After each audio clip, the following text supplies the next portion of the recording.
Hello everyone, स्वागत है आप सभी का पढ़ ले जेई पर। इस क्लास में हम लोग जो अपनी काइनेमैटिक्स है यानी कि एनसीईआरटी के दो chapter motion in straight line and motion in plane, उन दोनों चैप्टर के जो एनसीईआरटी के इंपॉर्टेंट क्वेश्चंस हैं उन क्वेश्चंस का हम डिस्कशन करने वाले हैं। राइट, कॉन्सेप्चुअल क्लैरिटी के लिए बहुत ज्यादा इंपॉर्टेंट है कि आप लोगों को एनसीईआरटी के सारे क्वेश्चन आने चाहिए। और आपको एक इंपॉर्टेंस बता देता हूं, जेई के पेपर में लगभग 60% से ऊपर पेपर एनसीईआरटी से डायरेक्ट आ रहा है। या तो वो क्वेश्चंस डायरेक्ट पूछ रहे हैं एनसीईआरटी से, या जो क्वेश्चंस है उनका डेटा बदल दिया जा रहा है, कॉन्सेप्ट सेम ही लग रहा है। तो NCERT is one of the most important tool अभी के लिए हमारे जेई मेन की तैयारी के लिए, अगर मैं बात करूं तो। राइट, तो एनसीईआरटी के क्वेश्चंस हमें आने चाहिए। मैं यहां कुछ ऐसे क्वेश्चंस का डिस्कशन करने वाला हूं एनसीईआरटी के, जो क्वेश्चंस अच्छे हैं, जिनमें बच्चे अटक सकते हैं, या जो क्वेश्चन सही में जेई मेन के एग्जाम में आने का दम रखते हैं। तो बाकी सारे क्वेश्चन तो आई होप आप लोगों ने कर लिए होंगे, नहीं करें तो प्लीज अटेम्प्ट जरूर कर लेना एनसीईआरटी के सभी question motion in straight line and motion in plane chapter से, chapter number 3 and chapter number 4 class 11th के जो हैं। उसके अलावा बेटा काइनेमैटिक्स में हमने पहले वन डायमेंशन मोशन पढ़ा, वेक्टर्स हम ऑलरेडी पढ़ चुके थे, उनका यूज करना सीखा, इंपॉर्टेंट चीजें पढ़ी, ग्राफ्स पढ़े, एंड देन फाइनली हम लोगों ने मोशन इन प्लेन पढ़ा, जहां पे हमारे लिए सबसे इंपॉर्टेंट प्रॉब्लम थी projectile motion and river boat problem. अब इसी के बेस पे एनसीईआरटी में कुछ सवाल है, उन सवालों का हम यहां पे डिस्कशन करने जा रहे हैं। ठीक, क्लियर।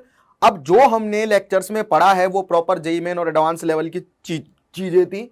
मेरे हिसाब से जिन बच्चों ने एनसीईआरटी अटेम्प्ट की होगी, सवाल अटेम्प्ट किए होंगे, उनसे सारे सवाल बन गए होंगे। जस्ट इन केस फिर भी कोई सवाल नहीं बना है तो फिर हम यहां डिस्कस कर लेते हैं। ठीक है, जिन सवालों में आप अटक सकते हो, जो सवाल नहीं बने होंगे, उनका अपन यहां डिस्कशन कर रहे हैं। ठीक है, उसके अलावा भी कोई और क्वेश्चन है तो आप बेटा अपने कमेंट में जरूर बता सकते हैं कि सर ये वाला क्वेश्चन एनसीईआरटी का, क्योंकि एनसीईआरटी पूरी आनी जरूरी है। दोनों ही मुद्दों पे बहुत इंपॉर्टेंट है एनसीईआरटी, चाहे आपका 11th का एग्जाम हो चाहे जेईई मेन का एग्जाम हो। राइट, चलिए क्वेश्चन नंबर 1 अपने लेक्चर का। एनसीईआरटी में कोई और नंबर है but you can easily see it अगर आप लोग एनसीईआरटी की किताब खोलेंगे। Motion in straight line chapter का क्वेश्चन है। ठीक है, a woman starts from her home. चलिए मान लेते हैं यहां एक वुमन है, इसका होम है। ठीक है, at 9 AM walks with speed of 5 kilometre per hour. ठीक है, मतलब कि सुबह 9 बजे मान लीजिए बेटा, ये क्या करती है, स्टार्ट करती है चलना यहां से और वॉक करके जाती है 5 किलोमीटर पर आवर की on a straight road up to her office. देखो कितनी प्यारी जगह है जहां पे स्ट्रेट रोड पे ऑफिस है, मतलब एकदम ऑफिस जो है घर से बिल्कुल सीधी लाइन में। ठीक, तो भैया ये 5 किलोमीटर पर आवर से मूव करती है इधर, ठीक, और पहुंच जाती है ऑफिस में। ठीक है, मुझे नहीं पता कितने बजे पहुंचती है, आई डोंट नो, ऑफिस में पहुंच जाती है। ठीक, अब ऑफिस में पहुंचने के बाद हमें कहा गया है कि भैया ये जो दूरी है ये 2.5 किलोमीटर है। ठीक है, ये भी पता चल गया हमें 2.5 किलोमीटर, तो मैं ये बता सकता हूं कि कितने बजे ऑफिस पहुंच गई होगी। ठीक, अब ये ऑफिस में रुकती है 5 बजे तक and returns home by an auto with speed 25 kilometre per our.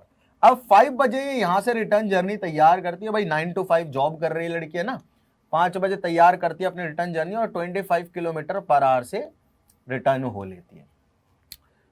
Choose suitable scales and plot the x t graph of her motion. इसकी मोशन का एक्सटी ग्राफ बनाना है पहले तो हमें, मतलब कि जो डिस्प्लेसमेंट है और टाइम है उसका ग्राफ बनाना है। बेसिकली यहाँ डिस्प्लेसमेंट और डिस्टेंस सेम ही होगा बट फाइनली डिस्प्लेसमेंट 0 हो जाएगा। ठीक है, आप सभी लोगों को पता है। तो मैं एक्सटी ग्राफ में डिस्प्लेसमेंट ग्राफ बना रहा हूं। क्या बना रहा हूं बेटा, डिस्प्लेसमेंट ग्राफ बना रहा हूं। डिस्टेंस का तो पता ही, बढ़ता ही चली जाएगी, डिस्टेंस कभी भी घटती नहीं है। ठीक,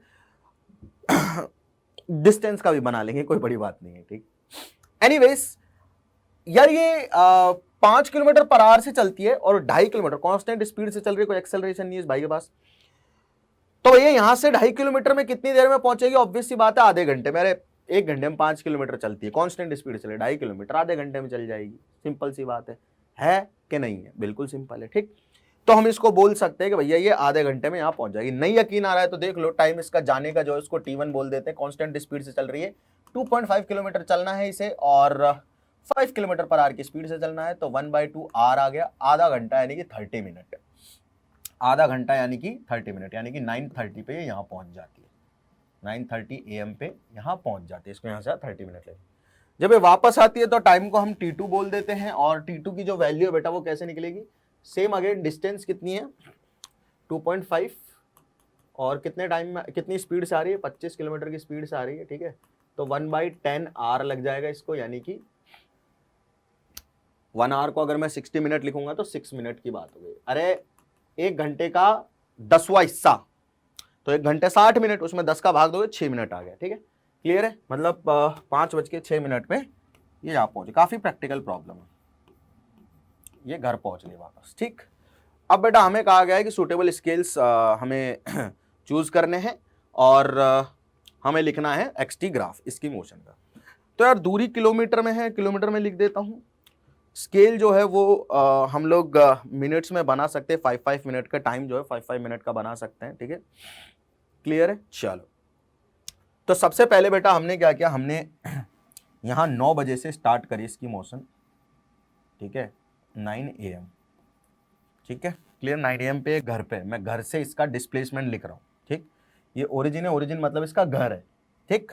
ओरिजिन मतलब इसका घर है, ठीक। चलो अब ऐसे ठीक है, 9 हो गया। उसके बाद में अपन लोग क्या करते हैं, 5-5 मिनट के गैप पे बना देते हैं कि 9:05 हो गया, या आधे आधे घंटे का बना ले, ठीक है। बट हाँ यहाँ 5:06 5-5 के गैप पे हमको बनाना पड़ेगा, ठीक है। तो ये बेटा थोड़ा बड़ा बनेगा ग्राफ, है ना, मेरे पास अभी उतनी जगह नहीं है, तो मैं 9:5 और यहाँ कहीं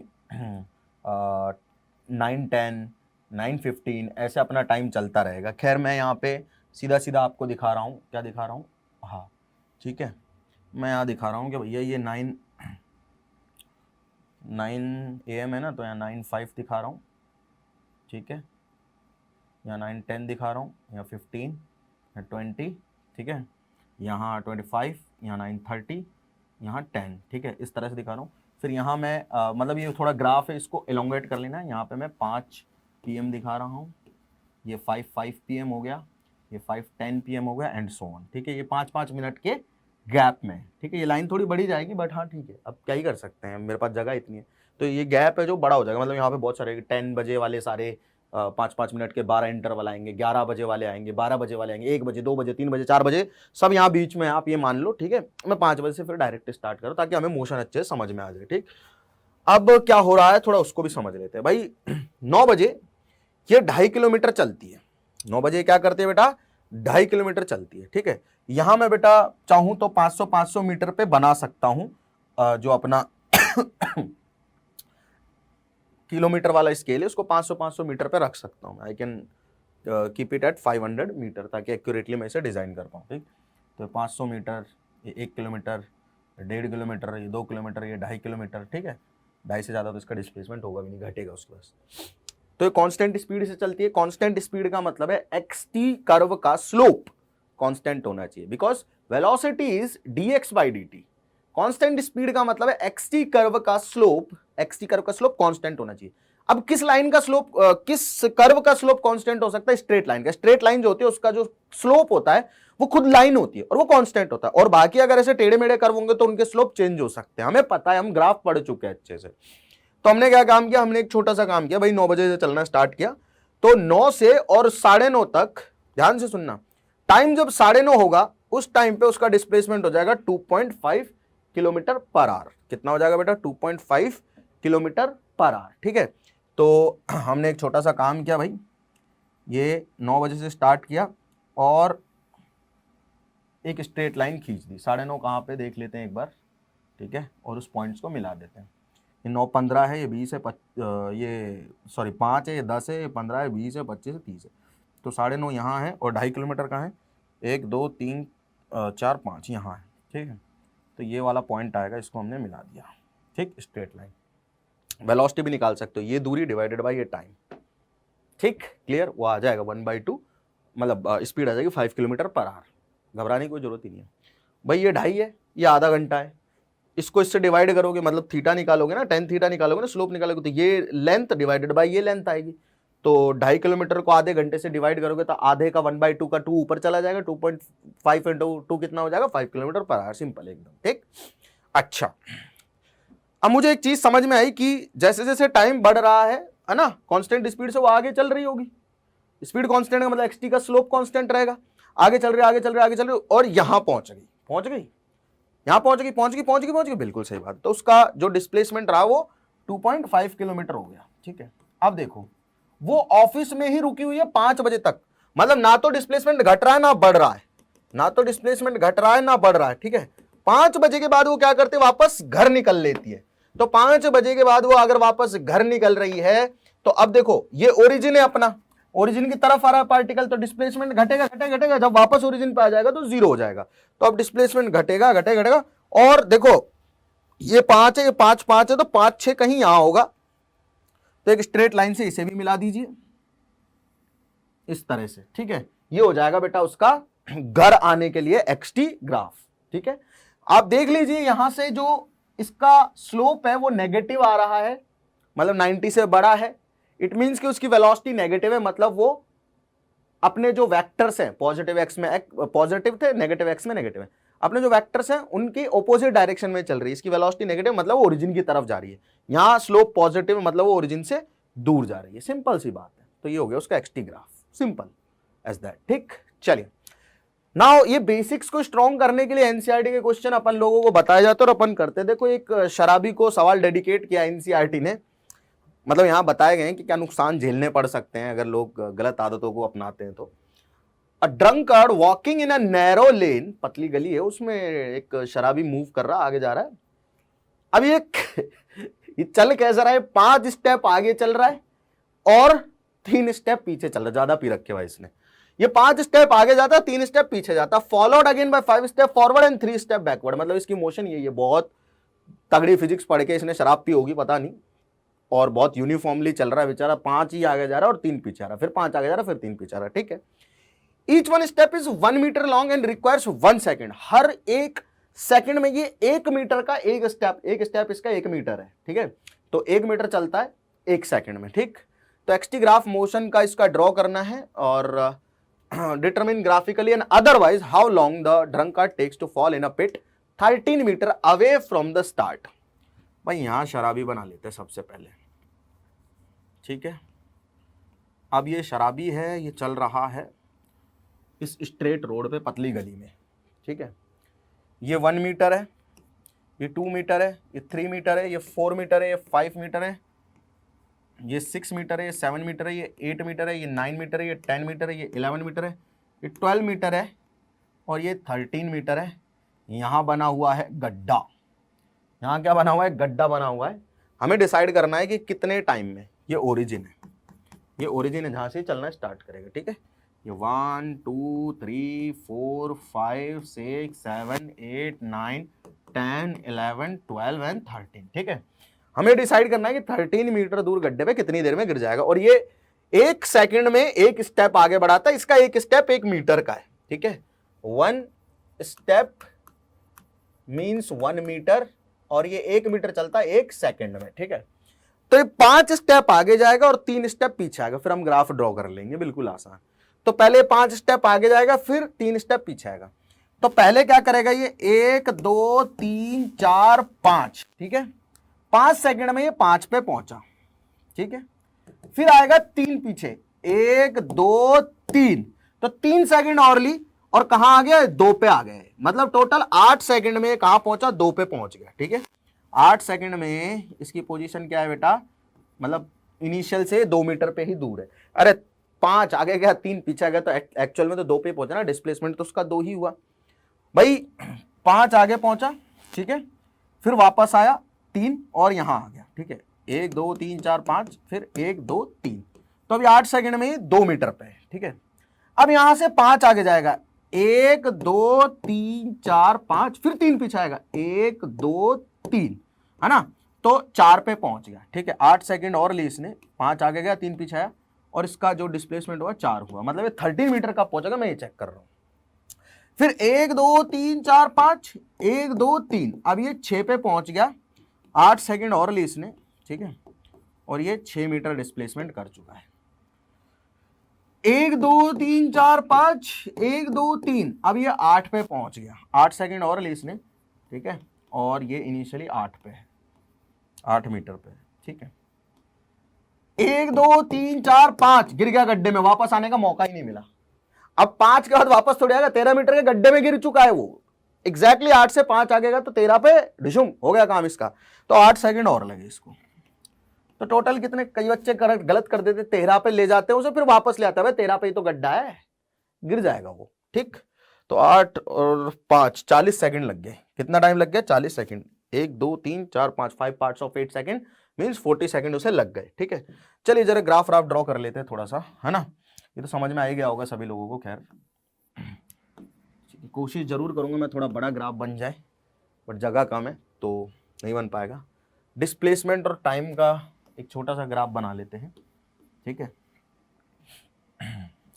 तो कैसा ग्राफ बनेगा ये? 13 मीटर मुझे इधर बनाने, 1 2 3 4 5 6 7 8 9 10, कम पड़ गया, थोड़ा और बड़ा बनाते हैं इसे, हो तो जाएगा काम मुझे लग रहा है इस ग्राफ में। ठीक है,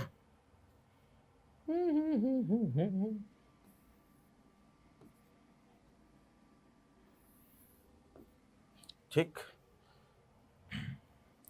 1 2 3 4 5 6 7 8 9 10 11 12 13 40, यहाँ 40 बनाने पड़ेंगे। चलो ठीक है, इसे मैं हटा देता हूँ, हटा दूँ? नहीं ठीक है, रहने देते हैं। ठीक है, यहाँ 40 बनाने पड़ेंगे, तो ठीक है 40 ऐसे कोने बनाने पड़ेंगे, 1 2 3 4 5 है। I need to actually draw 40। ठीक है, आप लोग को 40 दिखाने पड़ेंगे यार यहाँ पे। ठीक है, इस ग्राफ को मैं बना देता हूँ, don't worry, if I have extra page I will definitely make this graph. ठीक, हाँ है अपने पास में, बिल्कुल सही बात है यार, स्पेस तो पूरा है, अपन तो ऐसे ही घबरा रहे थे। सीधी खींचनी पड़ेगी ना,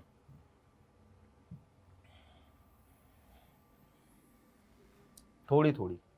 ठीक, ये टाइम है और ये डिस्प्लेसमेंट है। ठीक है, यहाँ मैं लिख देता हूँ भाई 1 2 3 4 5 6 7 8 9 10 11 12 13। ठीक है, और यहाँ मुझे 40 बनाने हैं, तो 1 2 3 4 5 6 7 8 9 10 11 12 13 14 16 17 18 19 20 21 22 23 24 25 26 27 28 29 30 31 32 33 34 35 36 37 38 39 40। बहुत मेहनत करनी पड़ती है यार तुम लोग के लिए। ठीक है, एनीवेज t बराबर 0 पे स्टार्ट हुआ, पहले 5 सेकंड, 1 2 3 4 5, 5 सेकंड में उसका डिस्प्लेसमेंट 5 हो गया। ठीक है, तो 1 2 3 4 5 5 और 1 2 3 1 2 3 4 5। ठीक है, तो ये हुआ उसका डिस्प्लेसमेंट, कांस्टेंट स्पीड से चल रहा है, 1 सेकंड में 1 ही मीटर चलता है, चाहे वो आगे चले चाहे पीछे चले। ठीक, अब ध्यान से सुनना भाई, अरे बड़ा इंपॉर्टेंट है भाई, ऐसे सवाल बहुत पूछे जाते हैं, इसलिए कॉन्सेप्चुअली हमें क्लियर होनी चाहिए चीजें। अब क्या होता है, सुना सुना सुना, अब अगले 3 सेकंड, 1 2 3, 3 सेकंड में वो क्या करेगा, 3 कदम पीछे आएगा, मतलब कि वापस से 3 कदम पीछे आएगा, तो 1 2 3 यहां आ जाएगा, ए यहां 3 सेकंड, 1 2 3 3 सेकंड में यहां आ जाएगा, तो इसको ऐसे मिला दिया। ठीक है, अब अगले 5, 1 2 3 4 5, 5 सेकंड में क्या करेगा, फिर 5 ऊपर जाएगा, तो यहां से 5 ऊपर जाएगा, 1 2 3 4 5, मतलब कि आगे जाएगा ना, 1 2 3 4 5। ठीक है, तो भैया कहीं यहां पहुंचेगा ये भाई ऐसे। ठीक है, फिर अगले 3 सेकंड पीछे आएगा, 1 2 3, तो 3 सेकंड पे ये अब 3 पीछे आएगा, 1 2 3, तो ये कहीं यहाँ आ जाएगा, 1 2 3 यहाँ आ जाएगा। ठीक, क्लियर है, क्लियर है। चल अब फिर 5 आगे जाएगा, 1 2 3 4 5। ठीक है, एंड 1 2 3 4 5। ठीक है, ऐसे होगा ना, तो फिर ये लाइन ऐसे जा रही है, इसको ऊपर ले जाता हूँ मैं। ठीक है, गया ये ऊपर। ठीक है, देखो पहले 5 आगे गया, फिर 3 नीचे आया। ठीक है, अगले में इसका डिस्प्लेसमेंट होना चाहिए, फिर 5 आगे गया, फिर 3 नीचे आया, तो 1 2 3 4 हो गया डिस्प्लेसमेंट। ठीक है, सही है, फिर 5 आ गया, 4 के बाद 5 आ गया, ये 4 है ना। ठीक है, 1 2 3 4 5, अच्छा यहाँ आएगा ये, सॉरी सॉरी सॉरी, यहाँ नहीं जाएगा भाई, यहाँ पहुँच गया तो मामला गड़बड़ हो जाएगा, यहाँ पहुँचेगा ये। ठीक है। अच्छा, अब 3 पीछे आएगा, 1 2 3, 3 सेकंड में 1 2 3, ठीक, तो यहाँ पहुँच गया। अब यहाँ से 5 ऊपर जाएगा, ठीक है, 1 2 3 4 5, ठीक है, तो यहाँ पहुँच जाएगा, यहाँ से 5 ऊपर जाएगा,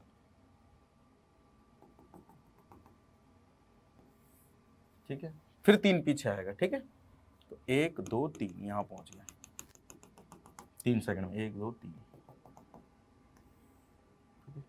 फिर यहाँ पहुँचा, फिर 1 2 3 4 5, 5 में अगले में गिर जाएगा, 1 2 3 4 5, 5 में अगले में ये ध्वस्त हो जाएगा। अब देख लेते हैं हमने कहीं कैलकुलेशन मिस्टेक की है, पक्की बात है, बाकी इसका ग्राफ ऐसा ही रहेगा, right.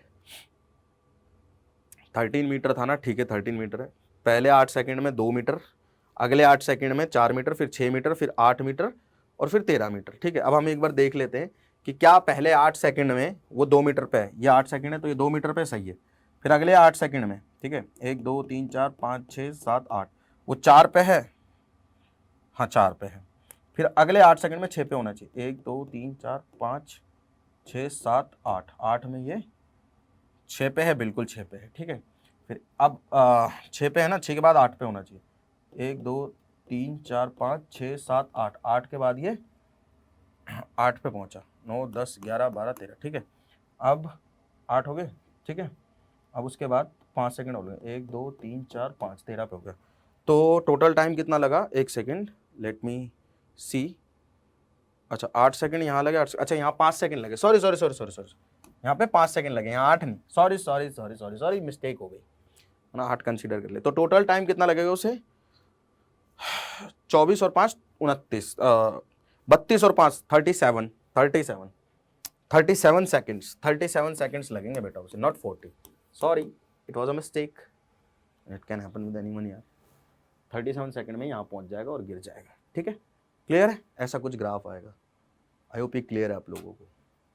Next, a jet airplane travelling eight the speed of 500 kilometre per our, मतलब मान लीजिए एक एरोप्लेन है, ठीक है, और वो ट्रैवल कर रहा है, ऐसा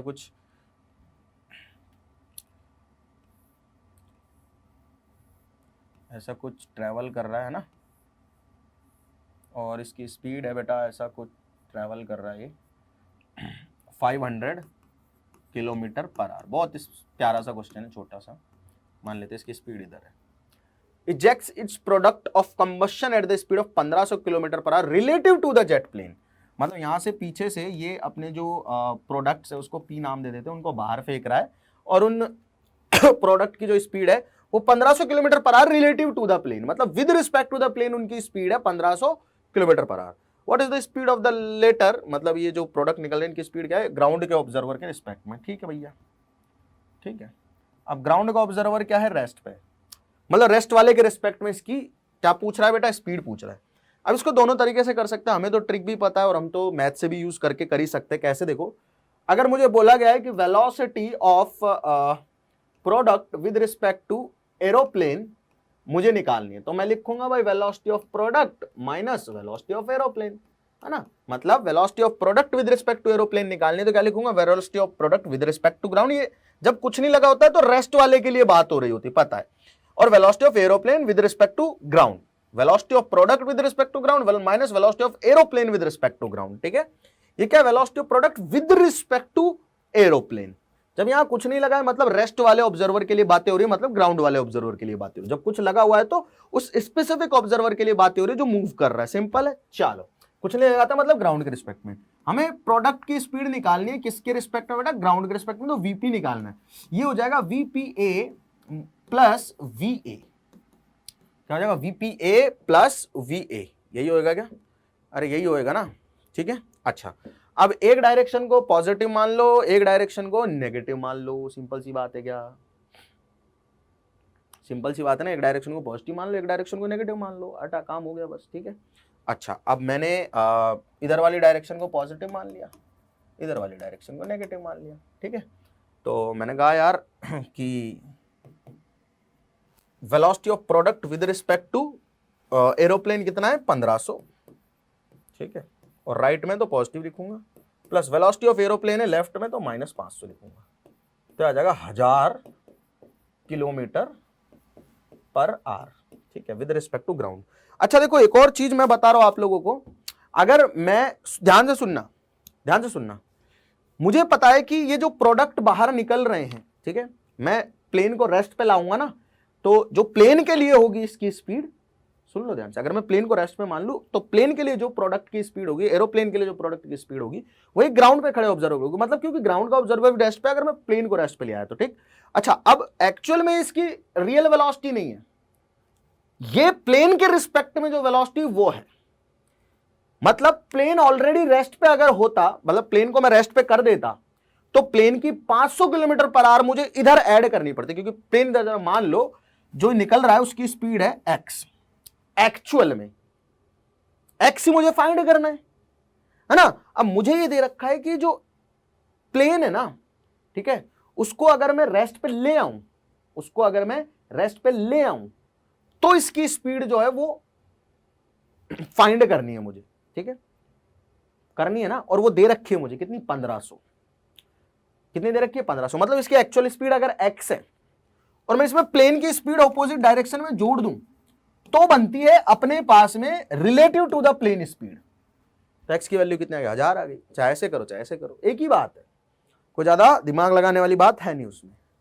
अरे प्लेन को रेस्ट पे माना, रेस्ट पे मानेंगे, इसकी ओरिजिनल वेलोसिटी कुछ भी हो ग्राउंड के रिस्पेक्ट में, लेट्स से x है, तो प्लेन की वेलोसिटी इधर जोड़ूंगा 500 अपोजिट डायरेक्शन में, तो x प्लस 500 की वैल्यू मुझे दे रखी है कि विद रिस्पेक्ट टू प्लेन इसकी स्पीड इतनी है, कितनी, 1500, तो x की वैल्यू मतलब ग्राउंड के रिस्पेक्ट में वैल्यू कितनी आ गई, रेस्ट वाले ऑब्जर्वर के रिस्पेक्ट में आ गई 1500, 1000 किलोमीटर पर आवर, ठीक।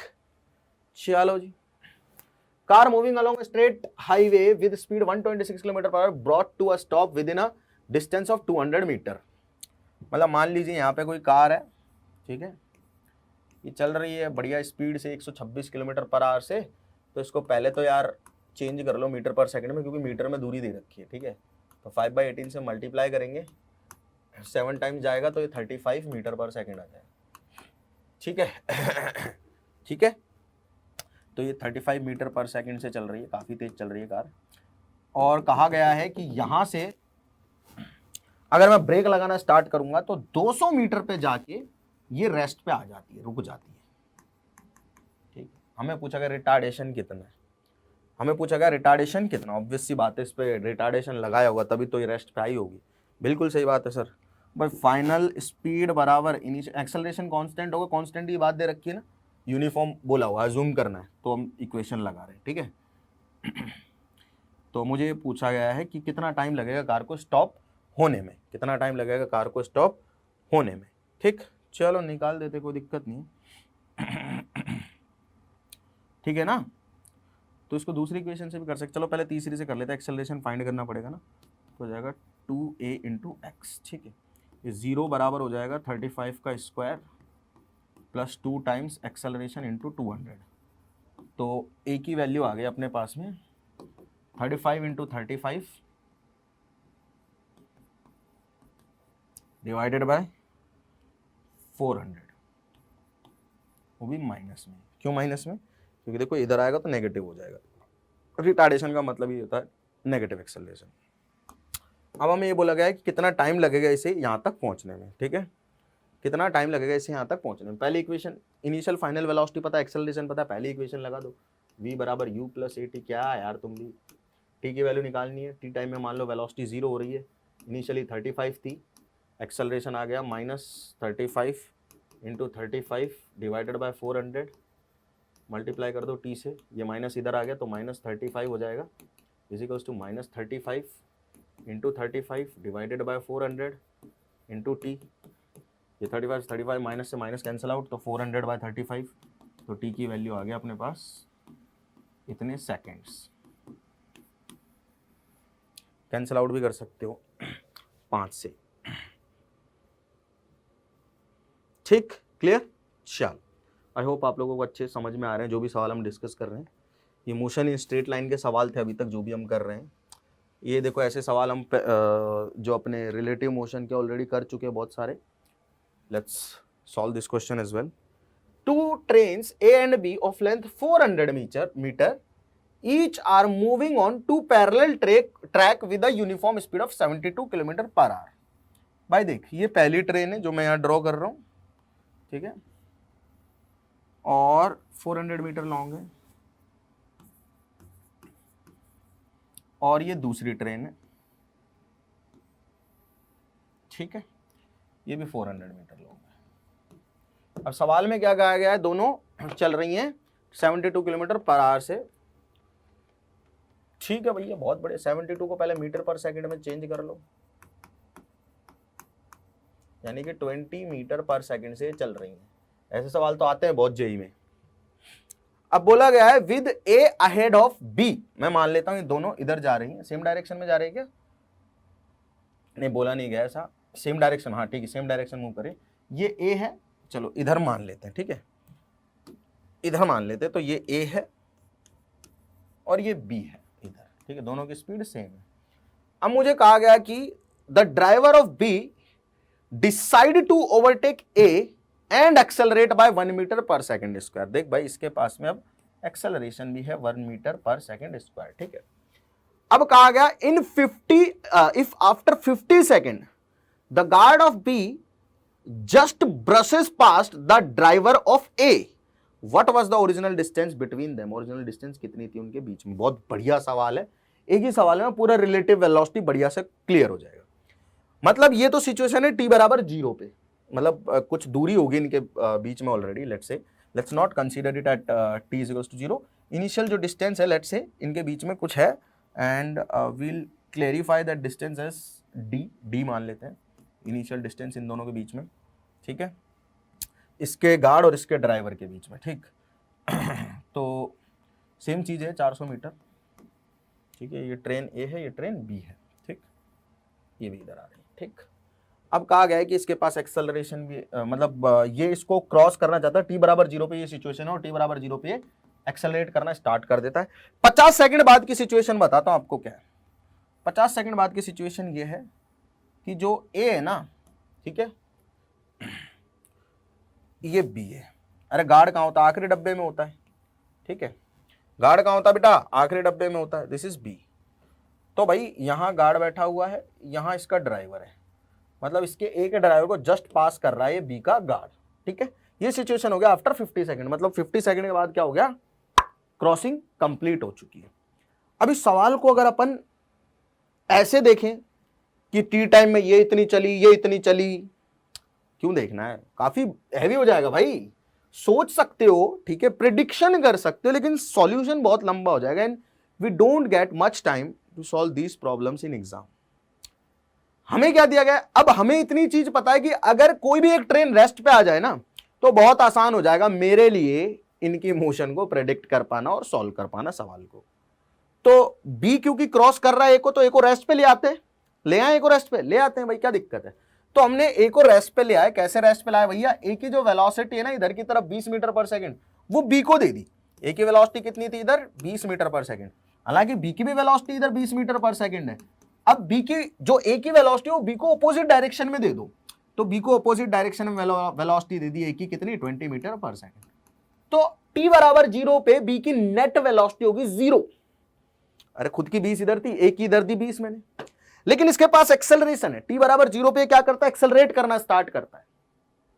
टी बराबर 0 पे क्या करता है? एक्सेलरेट करना है। इसके पास एक्सेलरेशन है, मतलब ये रिलेटिव टू ए टी बराबर 0 पे रेस्ट से स्टार्ट हो रहा है। समझे नहीं समझे कहानी को? क्या कहानी? ध्यान से सुन लो एक बार और भाई। दोनों सेम स्पीड से चल रहे हैं, ये आगे ये पीछे। अगर ये सेम स्पीड से चलते रहते तो इनके बीच का गैप कभी भी कम भी नहीं होता, ज्यादा भी नहीं होता। लेकिन पीछे वाले ने एक्सेलरेट किया तो इसकी स्पीड अब बढ़ती रहेगी, थोड़ी देर बाद ये क्रॉस भी कर देता है, 50 सेकंड बाद एग्जैक्टली। अब हमारे पास इसका एक अच्छा सॉल्यूशन यही हो सकता है कि हम सबसे पहले ये सोच लें कि जो ए है, सुन लेना ध्यान से, जो ए है उसको रेस्ट पे मान लिया, तो उसकी वेलोसिटी हमने बी को दे दी। तो relative to A, with respect to A, B rest पे आ गया टी बराबर 0 पे, लेकिन इसके पास एक्सेलरेशन है, यानी कि हर एक पर्टिकुलर सेकंड में इसकी स्पीड 1 मीटर पर सेकंड बढ़ रही है, क्योंकि इसका acceleration 1 metre per second square with respect to A. ठीक, मतलब ये है कि भैया इसको अगर बी को ए को क्रॉस करना है, मतलब ये वाली हालत करनी है इस बी को ए के लिए, ठीक है, तो बी को दूरी कितनी चलनी पड़ेगी? देखो भाई बी का जो ड्राइवर है वो यहां है और ए का जो गार्ड है वो यहां है। अब बी के ड्राइवर को ए का बी का जो गार्ड है उसको, बी का गार्ड जो है उसको ए का ड्राइवर पास करना, उल्टा लिख दिया मैंने, है ना। ये ए का ड्राइवर है यहां है और ये बी का गार्ड है ये यहां, ठीक है। अब इसको इस पर्सन को पास करना है, ये रेस्ट पे आ गई है अपने लिए, इसकी वेलोसिटी 0 हो गई क्योंकि बी इधर थी, बी इधर है, 0 हो गई, खत्म हो गई, एक्सेलरेशन है बस। तो इनिशियली एक्सेलरेशन से स्टार्ट होगी, t बराबर 0 पे वेलोसिटी 0 कर देंगे, कोई दिक्कत नहीं। तो इसको अगर इस पर्सन को क्रॉस करना है तो दूरी कितनी चल रही है, देख 400 प्लस डी प्लस 400। अरे इस वाले आदमी को यहां पहुंचना है, इसको क्रॉस करना है ना, इस बंदे को कितनी दूरी चलनी पड़ेगी, 400 प्लस डी प्लस 400 यानी कि डी प्लस 800। तो भैया 50 सेकंड में ये हो रहा है ना, तो मतलब 50 सेकंड में ये क्रॉस कर देगा उसे, तो 50 सेकंड में इसका जो नेट डिस्प्लेसमेंट हो जाएगा वो हो जाएगा डी प्लस 800, ठीक है। उसको रेस्ट पे मान के विद रिस्पेक्ट टू ए काम हो रहा है सारा। दूसरी इक्वेशन लगा रहा हूं भाई, उधर वाले वेक्टर्स को पॉजिटिव मान रहा हूं, ये भी लिख देता हूं, इधर वाले वेक्टर सारे पॉजिटिव, इधर वाले वेक्टर सारे नेगेटिव, ठीक है, राइट वाले, क्योंकि राइट में कुछ है ही नहीं तो हम पॉजिटिव में डील कर लेंगे, ठीक। इनिशियल स्पीड बेटा इसकी 0 है तो सीधा सीधा हाफ एक्सेलरेशन है 1 इंटू टी स्क्वायर लगा देता हूं, ठीक है। पहली चीज तो ये होगी, टी की वैल्यू कितनी है बेटा 50 सेकंड, तो 50 की जगह मैं डायरेक्ट 50 का स्क्वायर लिख देता हूं, क्या बात है। तो डी की वैल्यू आ जाएगी, ये आ जाएगा 2500/2 1250, और इसको मैं इधर ले आया तो माइनस 400 कर दिया, सॉरी 800 कर दिया, तो 1250 में से 800 गए तो डी की वैल्यू आ गई अपने पास 450 मीटर, ठीक। कितनी आ गई भाई 450 मीटर। बहुत प्यारा क्वेश्चन था एनसीईआरटी में। और देखो अब ऐसे क्वेश्चन आते हैं बेटा जेईई में, आप कोई भी पेपर उठा के देख लेना, ऐसा नहीं है कोई बहुत हवाई क्वेश्चन आ जाते हैं। This kind of questions regularly come in JEE exam, आते हैं भैया, आते हैं, बहुत आते हैं, बिलीव करना पड़ेगा आपको, ठीक है। चलो जी नेक्स्ट क्वेश्चन पे चलते हैं। ये थोड़ा थ्योरेटिकल क्वेश्चन है, बहुत लॉजिकल और बहुत बढ़िया क्वेश्चन है। Read each statement below carefully and state which reason with reason and explain if it is true और फॉल्स। ये एक्चुअल में आपको खुद को करना चाहिए क्वेश्चन, क्योंकि मैंने जो पढ़ाया उसके बेस पे आप कितना समझ पाए हो पूरे चैप्टर को, इन स्टेटमेंट्स में आपका जो पूरा मामला है वो क्लियर हो जाएगा। कैसे, जैसे पहली स्टेटमेंट है ए, इसमें कहा गया है कि with 0 speed at an instant may have, ये वन डायमेंशनल मोशन के लिए पहली चीज तो ये याद रखना, non zero acceleration at that instant. मतलब क्या ऐसा हो सकता है कि कोई पार्टिकल है उसकी स्पीड 0 हो गई है, मतलब वो एक्चुअल में मोमेंटरली रेस्ट पे आया है, ऐसा लिखा हुआ है, किसी इंस्टेंट पे वो रेस्ट पे है, मतलब किसी इंस्टेंट पे वो रुका हुआ है, बट उसके पास एक्सेलरेशन है। किसी इंस्टेंट पे कोई पार्टिकल रुका हुआ है बट उसके पास एक्सेलरेशन है। हाँ भाई होता है ऐसा। कब होता है देखो ध्यान से, आपने एक बॉल ली, उसको ऊपर फेंक दिया, टगड़ा गड़ा गड़ा गड़ा गड़ा गड़ा गड़ा गड़ा गड़ा गड़ा गड़ा गड़ा, यहां पे वो रेस्ट पे आएगी और फिर नीचे आना स्टार्ट करेगी, लेकिन थ्रू आउट द मोशन जी तो नीचे है। अरे जब ये मैक्सिमम पॉइंट हाइट वाले पॉइंट पे पहुंचेगी तब भी इस पे ग्रेविटी तो काम कर ही रही होगी, ऐसा थोड़ी है कि जिस टाइम पे रुकेगी उस टाइम पे धरती खत्म हो जाएगी, ग्रेविटी काम करना बंद कर देगी। तो जिस मोमेंट पे ये अपने टॉप मोस्ट पॉइंट पे होगी उस मोमेंट पे इसका एक्सेलरेशन तो नीचे होगा डाउनवर्ड जी, लेकिन इसकी वेलोसिटी या इसका स्पीड 0 होगी, ठीक है। विद 0 स्पीड में have non zero velocity. B statement पे आ जाते हैं, इस पे आ जाते हैं, बी स्टेटमेंट पे आ जाते हैं। बी स्टेटमेंट क्या कह रही है बेटा, with 0 speed may have non zero velocity. सोच के देखो, अब इस चीज को सोच के देखो कि स्पीड 0 है, ठीक है, बट वेलोसिटी नॉन जीरो, मतलब वेलोसिटी है कुछ ना कुछ पार्टिकल के पास। बेटा स्पीड का मतलब क्या होता है, स्पीड का मतलब होता है कि कोई पाथ ट्रैवल हो रहा है, वेलोसिटी का मतलब ये नहीं होता है। स्पीड मींस कि कोई पाथ ट्रैवल हो रहा है। अब स्पीड 0 का मतलब है कि पाथ ट्रैवल ही नहीं हो रहा है। अब जब पाथ ही ट्रैवल नहीं हो रहा है, सोच के देख लो ना एक बार, तो क्या वेलोसिटी नॉन जीरो हो सकती है? अरे मतलब मूवमेंट कहीं ना कहीं तो होनी चाहिए। मूवमेंट का मतलब है speed, movement. Velocity is some different thing, वो तो चलते हुए भी 0 हो सकती है। आप चलो वापस उसी पॉइंट पे आ जाओ, एवरेज वेलोसिटी 0 है, ठीक, वो that's a different thing. But हाँ, इंस्टेंटेनियस स्पीड और इंस्टेंटेनियस वेलोसिटी बराबर होती है। तो विद 0 स्पीड में हैव नॉन जीरो वेलोसिटी, नहीं भाई 0 स्पीड है मतलब 0 वेलोसिटी होनी पड़ेगी पार्टिकल की। With constant speed must have zero acceleration. Constant speed अगर है पार्टिकल की तो एक्सेलरेशन जीरो होना चाहिए, ये गलत बात है। तो मैं सी पे आ जाता हूं, ठीक है। देखो ध्यान से सुनो, कांस्टेंट स्पीड का मतलब है कि सिर्फ मैग्नीट्यूड की बात हो रही है, ठीक है।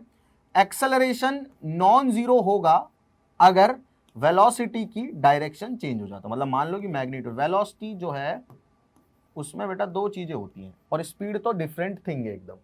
अगर मान लो कोई पार्टिकल ऐसे चल रहा है, ऐसे ऐसे, ठीक है, ऐसे 5 मीटर पर सेकंड से चल रहा है, तो इसकी स्पीड तो सेम ही है। अरे स्पीड तो चेंज नहीं हो रही इसकी, 5 मीटर पर सेकंड से चल रहा है, लेकिन वेलोसिटी की डायरेक्शन चेंज हो गई ना, तो वेलोसिटी चेंज होगी तो एक्सेलरेशन आएगा इस डायरेक्शन में। करवाया ना ऐसा सवाल, क्या होता है acceleration? Change in velocity per unit time. तो वेलोसिटी चेंज हुई है और वेक्टर सम से निकलेगा एक्सेलरेशन, ठीक।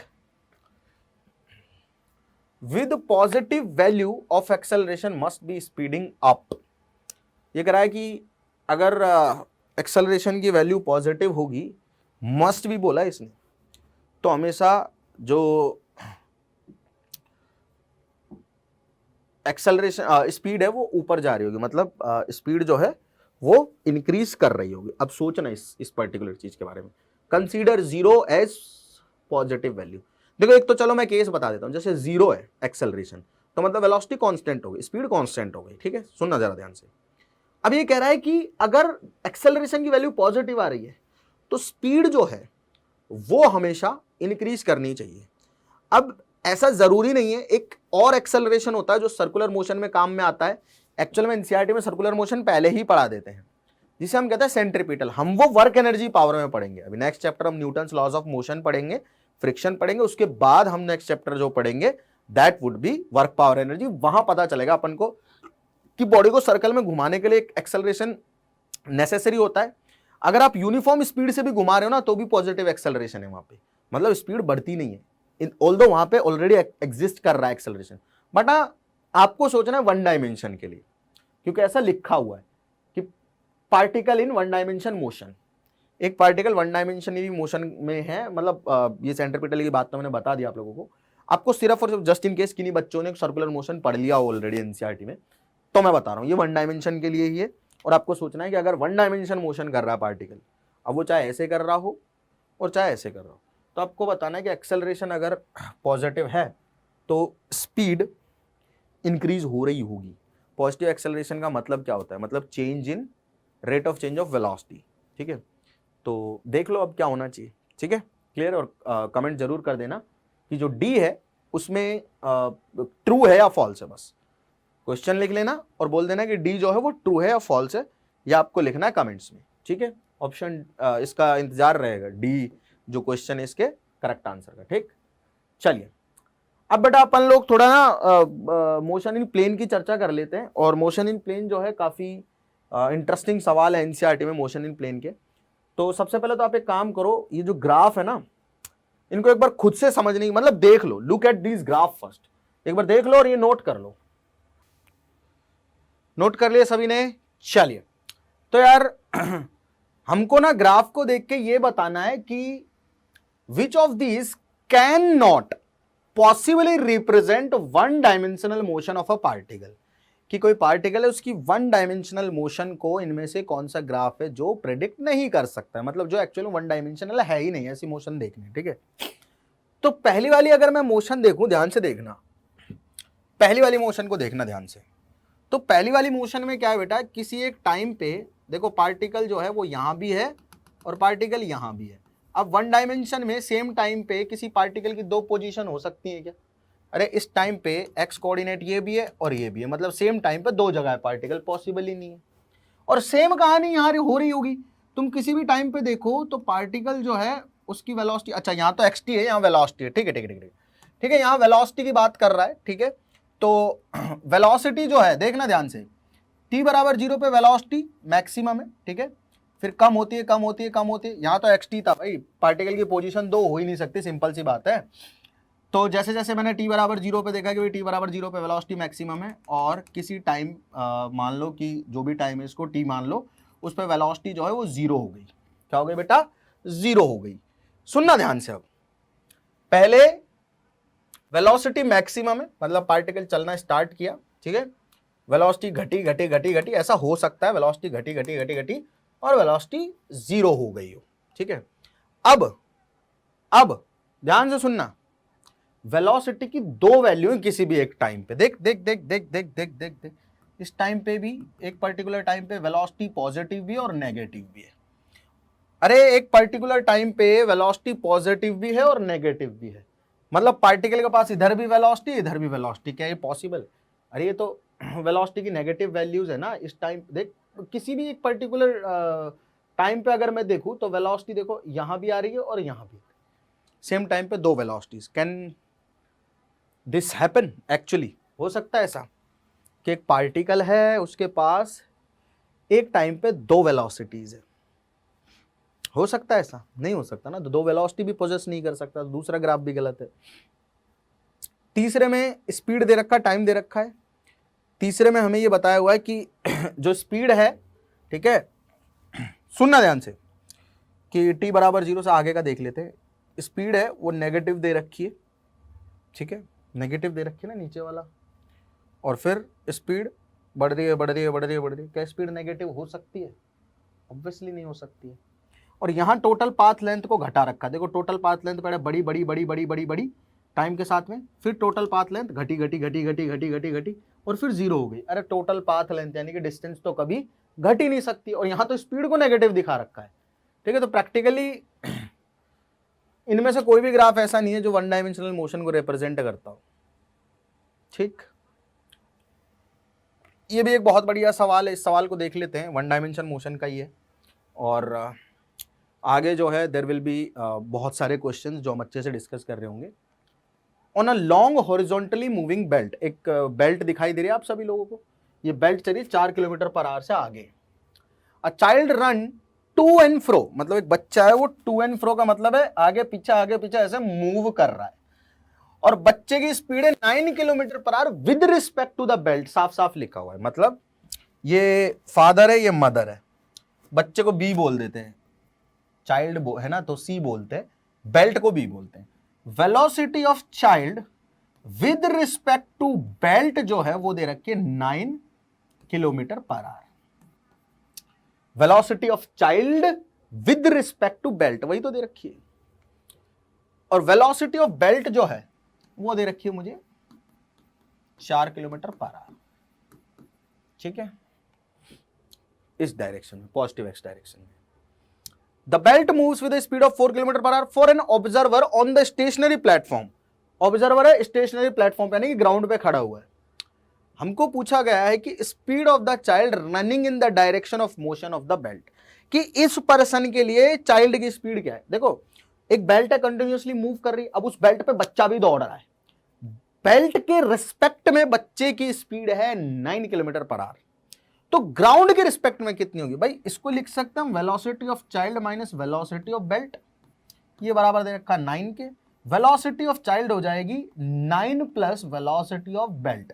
अब राइट वाले सारे वेक्टर्स को पॉजिटिव मान रहा हूं और लेफ्ट वाले सारे वेक्टर्स को नेगेटिव मान रहा हूं, ठीक है, क्लियर है। तो वेलोसिटी ऑफ बेल्ट जो है वो राइट में है 4 किलोमीटर पर आवर, तो इसको लिख दूंगा मैं 9 प्लस 4 यानी कि 13 किलोमीटर पर आवर हो गई speed of child with respect to ground, यानी कि इस ऑब्जर्वर के लिए स्पीड हो गई बच्चे की कितनी? 13 किलोमीटर पर आवर, ठीक है, ठीक है भाई, क्लियर है, सिंपल है। बेल्ट के रिस्पेक्ट में जो बच्चा है उसकी स्पीड भी राइट है, इसलिए 9 को भी पॉजिटिव लिखा है।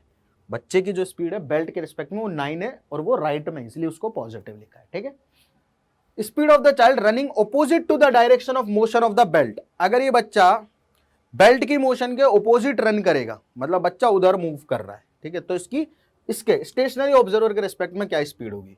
फॉर्मूला सेम ही यूज करना है हमें, velocity of child with respect to belt will be velocity of child minus velocity of belt. ये मुझे दे रखा है 9, ये मुझे निकालना है, और एक सेकंड माइनस वी भी मुझे दे रखा है 4। बेल्ट जो है कितनी स्पीड से घूम रही है बेटा? 4 से, ठीक है। खैर मैं इसे यहां नहीं लिखूंगा, यहां इसे मैं माइनस वी भी ही रहने देता हूं। तो वेलोसिटी ऑफ चाइल्ड हो जाएगी with respect to ground 9 plus velocity of belt. अब सॉरी बच्चा जो है, एक second velocity of child with respect to belt दे रखी है हमें 9 ऑपोजिट डायरेक्शन में, ठीक है। तो मुझे वेलोसिटी ऑफ चाइल्ड निकालनी है, तो वो हो जाएगी velocity of belt plus velocity of child with respect to belt. अब देखो बेल्ट राइट में जा रही है, राइट वाली वेक्टर्स पॉजिटिव है, तो बेल्ट की स्पीड है 4। बेल्ट की स्पीड कितनी है? 4 किलोमीटर पर आवर है, राइट में तो पॉजिटिव लिख दिया। बच्चे की स्पीड बेल्ट के रिस्पेक्ट में इस बार बोला गया लेफ्ट में है, तो लेफ्ट में इस बार स्पीड है बच्चे की 9 किलोमीटर पर आवर, तो लेफ्ट वाली जो स्पीड उसको नेगेटिव लिख दूंगा, तो ये आ जाएगा -5 किलोमीटर पर आवर, ठीक है। ये आ जाएगी वेलोसिटी ऑफ चाइल्ड। अब -5 किलोमीटर पर आवर का मतलब क्या है कि ग्राउंड वाले के ऑब्जर्वर के रिस्पेक्ट में बच्चा पीछे जा रहा होगा 5 किलोमीटर पर आवर की स्पीड से। बेल्ट आगे जा रही है 4 की से, और बेल्ट के रिस्पेक्ट में 9 की स्पीड से बच्चा आगे जा रहा है, तो ग्राउंड वाले को बच्चा 5 की स्पीड से आगे जाता हुआ दिखाई देगा। इधर लेफ्ट में नेगेटिव का मतलब यही है, वेक्टर लगा रखा है ना, नेगेटिव साइन का मतलब है लेफ्ट में जा रहा है, ठीक है। सवाल समझ में आया? सवाल बड़ा सिंपल था। क्या था सवाल बेटा? सवाल यही था कि हमको चाइल्ड की वेलोसिटी निकालनी थी with respect to observer at rest, यानी कि जो ग्राउंड पे है ऑब्जर्वर उसके रिस्पेक्ट में, और हमने मैथ्स का यूज करके अपना सिंपल वेक्टर वाले फॉर्मूले लगाए, सवाल हो गया, कोई दिक्कत वाली बात ही नहीं इसमें, ठीक है। राइट वाले वेक्टर्स पॉजिटिव, लेफ्ट वाले वेक्टर सारे नेगेटिव, ठीक। वेलोसिटी ऑफ बेल्ट इतनी है राइट में दे रखा है, और velocity of child with respect to belt भी राइट में, तो 9 इसलिए पॉजिटिव लिखा। दूसरे में बच्चा इधर जा रहा है विद रिस्पेक्ट टू बेल्ट, तो हमने उसको नेगेटिव लिख दिया, ठीक है। Fair enough. चलो सी ऑप्शन दे रखा, time taken by the child in A and B. तो टाइम लिखना है कि कितना लगेगा ए और बी के रिस्पेक्ट में। तो यार टाइम कितना लगेगा? Distance divided by speed. तो पहले देखो डिस्टेंस तो सुनना ध्यान से, बेल्ट पे तो दोनों के दोनों ये जो मदर और फादर है वो बेल्ट की स्पीड से चल रहे होंगे, जब चाइल्ड बेल्ट की स्पीड से चल रहा है। तो अब अगर मैं बेल्ट के रिस्पेक्ट में कहानी को देखने की कोशिश करूं, तो मैं बेल्ट को रेस्ट पे ला सकता हूं बेल्ट को रेस्ट पे। बेल्ट की स्पीड किसको दे देनी है? बच्चे को दे देनी है ऑपोजिट डायरेक्शन में। अब बच्चे की एक्चुअल स्पीड कितनी है? जब वो इधर जा रहा है तो 13 है, जब उधर जा रहा है तो -5 है ना, ऐसा ही है। जब इधर जा रहा है तो, अच्छा उधर कुछ उल्टा लिख दिया क्या? 4 लिखना है ना, हाँ ठीक है। जब वो इधर जा रहा है तो बच्चे की ग्राउंड के रिस्पेक्ट में स्पीड है ना, ओरिजिनल स्पीड, उसकी बात हो रही है। विद रिस्पेक्ट टू बेल्ट तो 9 है, ओरिजिनल स्पीड कितनी है बच्चे की विद रिस्पेक्ट टू ग्राउंड? 13 है, ठीक है। क्लियर है सभी लोगों को? बेल्ट की स्पीड है 4, तो 4 अपोजिट डायरेक्शन में दूंगा तो with respect to belt speed आ जाएगी 9, दो की दी हुई है।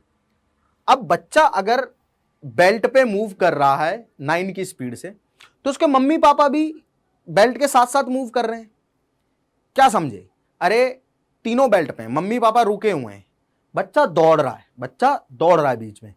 तो बच्चा अगर खुद भी रेस्ट पे आ जाए बीच में, तो तीनों 4 की स्पीड से ऐसे चल रहे होंगे, मतलब सेपरेशन सेम रहेगा तीनों के बीच का, क्योंकि चल तीनों ही रहे, क्योंकि तीनों बेल्ट पे हैं, ठीक है। अरे चल तो तीनों ही रहे होंगे ना, क्योंकि तीनों ही बेल्ट पे हैं, सिंपल सी बात है। अगर एक बेल्ट है, ठीक है, इसमें मैंने ये 2 पॉइंट रख दिए, ठीक है। अब आप ग्राउंड से खड़े होकर देख रहे हो तो आपको ये दोनों आगे चलते हुए दिखाई दे रहे हैं, लेकिन मैं अगर यहां खड़ा हो जाऊं तो मेरे लिए तो रेस्ट पे है ना ये। अगर मैं इस पे खड़ा हो जाऊं तो मुझे तो ये रेस्ट पे दिखाई दे रही है। क्यों? क्योंकि इसका और इसका सेपरेशन बढ़ा नहीं और घटा भी नहीं। तो बेल्ट के रिस्पेक्ट में अगर मैं सवाल को सॉल्व करूं, तो बेल्ट के रिस्पेक्ट में मदर रेस्ट पे है, फादर रेस्ट पे, बेल्ट के रिस्पेक्ट में, और 9 की स्पीड से बच्चा भाग रहा है। कितनी मीटर भाग रहा है? दूरी दे रखी है कुछ 50 मीटर के आसपास, शायद सवाल में 50 मीटर है। तो भैया 50 metre divided by 9 kilometre per hour, इसको मीटर पर सेकंड में चेंज कर लेना, इतना टाइम लगेगा जब वो इधर मूव कर रहा है। और जब वो उधर मूव कर रहा है तो उसकी speed with respect to belt जो है वो 9 है, अगेन टाइम सेम ही रहेगा, ठीक है। क्लियर है? ऐसा ही होगा क्या? अरे ऐसा ही होगा कि 2 फिक्स पॉइंट है, उन दोनों पॉइंट के बीच की क्या करनी है बेटा अपन को? उन दोनों पॉइंट के बीच की दूरी जो है उसको ट्रैवल करना है एक पर्टिकुलर स्पीड से, हमें टाइम पूछा गया है। With respect to belt speed दी हुई है, आप विद रिस्पेक्ट टू बेल्ट इस सवाल को सॉल्व कर सकते हैं। क्योंकि अगर बच्चा भी रुका होता तो तीनों एक साथ सेम स्पीड से आगे ऐसे बढ़ रहे होते, है ना। तीनों एक साथ क्या कर रहे होते? सेम स्पीड से ऐसे आगे बढ़ रहे होते, सेम स्पीड से ऐसे आगे बढ़ रहे होते, सेम स्पीड से आगे बढ़ रहे होते, ठीक है। तो तीनों के बीच का सेपरेशन कभी चेंज नहीं होता। लेकिन अब विद रिस्पेक्ट टू प्लेटफॉर्म बच्चा भाग रहा है 9 की स्पीड से, तो वो 9 की स्पीड से प्लेटफॉर्म के रिस्पेक्ट में कवर कर रहा है डिस्टेंस को, ठीक। सो आपको सीधा सीधा डिस्टेंस में 50 मीटर में भाग देना है, that will be the correct answer, ठीक। क्लियर सभी लोगों को? एकदम सिंपल कहानी, बिल्कुल बेसिक कहानी। आई होप आप लोगों को समझ में आ भी गई होगी, और बाकी इतना डिफिकल्ट नहीं है ये। और थोड़ा सा इसको और समझा देता हूँ मैं, कि जैसे मान लीजिए ये अपने पास में एक बेल्ट है, यहाँ पे फादर है, ठीक है, यहाँ पे मदर है, ठीक है, और यहाँ पे बच्चा है, चाइल्ड है, ठीक है। अब क्या हो रहा है बेटा, ये बेल्ट चल रही है 4 किलोमीटर पर आवर की स्पीड से।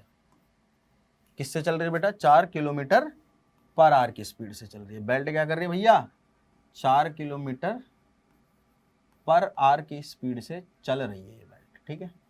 चलो जी, बढ़िया है, चल रही है, चलने दो, सही है, अच्छी बात है। अगर तीनों रेस्ट पे हैं तो तीनों 4 किलोमीटर पर आवर की स्पीड से चल रहे हैं, चल रहे होंगे या नहीं चल रहे होंगे, ठीक है।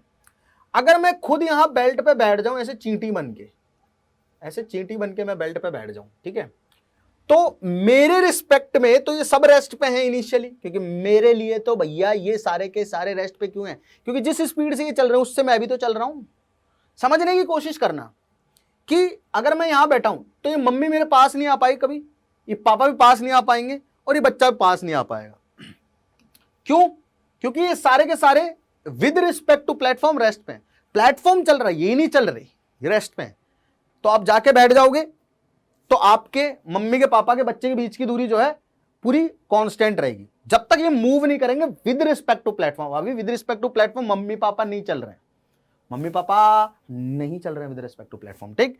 बच्चा चल रहा है तो बच्चा इधर मूव कर रहा है विद रिस्पेक्ट टू प्लेटफॉर्म, यानी कि प्लेटफॉर्म पे बैठे हुए आदमी को ये 9 की स्पीड से इधर और इधर जाता हुआ नजर आ रहा है। प्लेटफॉर्म पे बैठे हुए आदमी को ये 9 की स्पीड से, 9 किलोमीटर पर आवर की स्पीड से ऐसे जाता और आता हुआ नजर आ रहा है, ठीक है। क्लियर है? अरे 4 से तो प्लेटफॉर्म चल रहा है, तो सेम दूरी तय करते हैं सेम टाइम में। जितनी मम्मी चलती है आगे दूरी ग्राउंड वाले के लिए, उतना ही पापा चलते, उतना ही। अगर तीनों में से कोई भी मूव नहीं कर रहा है तो, क्योंकि बेल्ट तीनों को साथ ले जा रही है 4 की स्पीड से, 1 घंटे में 4 किलोमीटर आगे निकल जाएंगे तीनों ही, इनके बीच की दूरी चेंज नहीं होगी। लेकिन ग्राउंड के रिस्पेक्ट में इनिशियल पॉइंट और फाइनल पॉइंट के बीच की, इनके इनिशियल और फाइनल पॉइंट के बीच की दूरी 4 किलोमीटर होगी। फाइनली मम्मी 4 किलोमीटर आगे होंगी, पापा 4 किलोमीटर आगे होंगे, ये बच्चा भी 4 किलोमीटर आगे होगा, ठीक है, ठीक है। अच्छा, लेकिन जब ये बच्चा बेल्ट पे मूव कर रहा है तो विद रिस्पेक्ट टू बेल्ट 9 से मूव कर रहा है। ये फील कर पा रहे हो क्या कहने की कोशिश कर रहा हूं? विद रिस्पेक्ट टू बेल्ट 9 से मूव कर रहा है। इसका मीनिंग क्या है कि पापा 4 से आगे जा रहे हैं, बच्चा बेल्ट के साथ 4 से आगे जा रहा है, लेकिन बेल्ट के लिए 9 से भाग रहा है वो। मतलब बेल्ट पे अगर मैं बैठ जाऊं चींटी बन के तो मुझे 9 से भागता हुआ दिखाई दे रहा है विद रिस्पेक्ट टू बेल्ट, और मम्मी भी 4 से आगे जा रही है, तो तीनों 4 से तो आगे जा रहे हैं। बच्चे के पास एक एडिशनल स्पीड है with respect to belt, that is 9। तो 50 मीटर दूरी तय करनी है 9 की स्पीड से, and that's what is the answer of this question, ठीक। भाई स्पीड टाइम ग्राफ दिया हुआ है क्या बेटा? स्पीड टाइम ग्राफ दिया हुआ है along the fix direction. Distance पूछा गया है, स्पीड को हम लिख सकते हैं डिस्टेंस का डेरिवेटिव, तो ds को हम लिख सकते हैं vdt, और हमने ये पढ़ाया हुआ है आप लोगों को कि vt कर्व का area under curve, area under speed time curve. Speed time curve का एरिया अंडर कर्व क्या होता है बेटा? डिस्टेंस। और डिस्प्लेसमेंट वेलोसिटी टाइम के एरिया अंडर कर्व क्या होगा? डिस्प्लेसमेंट। वेलोसिटी टाइम का area under curve displacement, speed time का एरिया अंडर कर्व डिस्टेंस, ठीक है। वो डेरिवेटिव उसके ऐसे आते हैं ना, ठीक। इसका एरिया निकालना है, डिस्टेंस निकालनी है ना 2 से 6 सेकंड में। ओए होए होए होए, अच्छा पहले तो 0 से 10 सेकंड में निकालना है, ठीक है भाई। 0 से 10 सेकंड में निकालना मतलब ये पूरा एरिया निकाल देंगे, तो ट्राइंगल का पूरा एरिया सबको निकालना आता है, ऐसा कोई भी नहीं है। तो ए का आंसर हो जाएगा सीधा सीधा 1/2 into base into height. Height है 12, बेस है 10, तो 0 से 10 सेकंड में, है ना। तो हो जाएगा अपने पास में 6 इंटू 60 स्क्वायर यूनिट।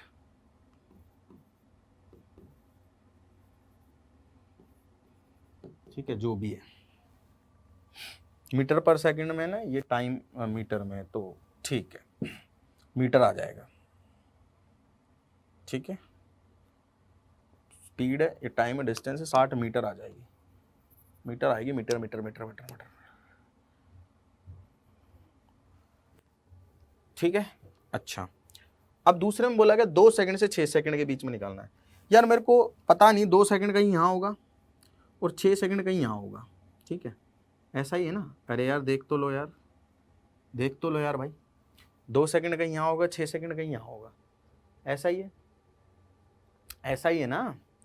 तो अपने पास में ये बनेगा, देखो ये, ठीक है, और तो ये एरिया निकालना है मुझे सिर्फ, ये वाला, ये पैरेललोग्राम का एरिया। क्या निकालना मुझे? ये पैरेललोग्राम का एरिया निकालना। पैरेललोग्राम है क्या? नहीं नहीं नहीं, पेंटागन होगा, ये साइड ये साइड ये साइड ये साइड ये साइड, हाँ पैरेललोग्राम भी नहीं है, ये तो पेंटागन हो गया, ठीक है। अब इसका एरिया कैसे निकाला जाए भाई, समझ रहे हो? इसका एरिया कैसे निकाला जाए, ये भी तो बड़ा दुख है ये भी तो समस्या वाली बात है कि इसका एरिया कैसे निकाला जाए, ठीक। अच्छा, तो इसका भी तरीका है। क्या तरीका है? या तो मैं डायरेक्ट इंटीग्रेशन करूं, इंटीग्रेशन किसका करना है, ये y बराबर mx प्लस mx टाइप की लाइन है, यहां से यहां तक 5 तक कर दूं, फिर 5 से आगे तक कर दूं, बस ये y बराबर माइनस mx है, बस दोनों का इंटीग्रेशन कर दिया, ऐड कर दिया।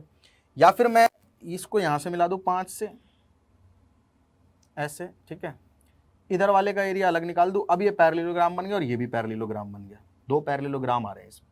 2 सेकंड से 6 सेकंड का मतलब क्या है, मुझे distance travelled by particle in 2 second to 6 second निकालनी है। मतलब क्या है, मतलब ये कि मैं इसका एरिया निकालूंगा पैरेललोग्राम का, इसका निकालूंगा, ये दूसरा तरीका होगा।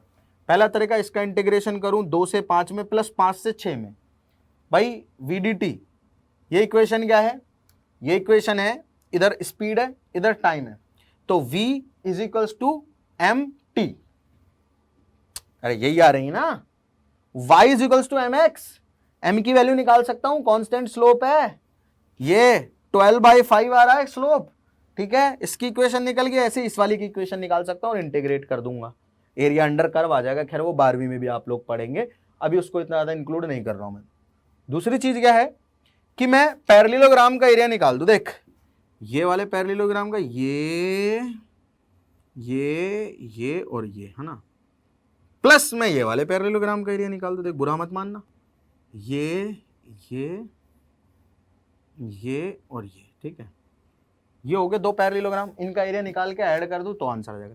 तीसरा मेरे पास एक और छोटा सा नजर आ रहा है मुझे अल्टरनेट, जो कि मुझे ज्यादा बढ़िया लग रहा है। क्या कि मैंने टोटल एरिया तो निकाल ही लिया, अगर उसमें से ये 2 ट्राइंगल का एरिया घटा दूं, एक तो इधर छोटा ट्राइंगल और एक इधर बड़ा ट्राइंगल, तो मेरे पास बीच वाला एरिया आ जाएगा। मतलब मुझे क्या करना है, मुझे बीच वाला एरिया निकालना है, तो मेरे को सिर्फ और सिर्फ मेरे भाई ये वाला एरिया निकाल लो पहले, ठीक है, और ये वाला एरिया निकाल लो। इसको टोटल में से घटा दोगे तो बीच वाला एरिया आ जाएगा ना। अब ट्राइंगल का तो एरिया निकालना आता ना भाऊ, क्या नहीं आता? अरे नहीं आता क्या? टोटल तो निकाल ही लिया तुमने, अब इन दोनों का एरिया निकालो, सम करो, तो टोटल में से घटा दो, बीच वाले का एरिया आ जाएगा। क्या नहीं चमका? नहीं चमका क्या? समझ में तो आया होगा, ठीक है। अच्छा देखो, हमें ये भी पता है कि थीटा जो है वो कितना होगा।